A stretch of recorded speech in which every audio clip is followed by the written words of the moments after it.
National Pledge. India is my country. All Indians are my brothers and sisters. I love my country and I am proud of its rich and varied heritage. I shall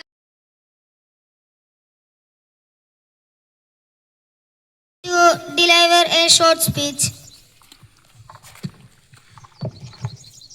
Good morning, respected headmaster, teachers, and dear friends.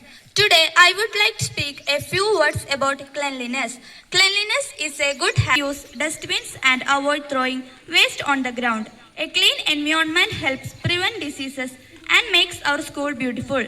We should also keep our homes and personal belongings neat and tidy. Let us all work together to keep our schools and surroundings clean every day.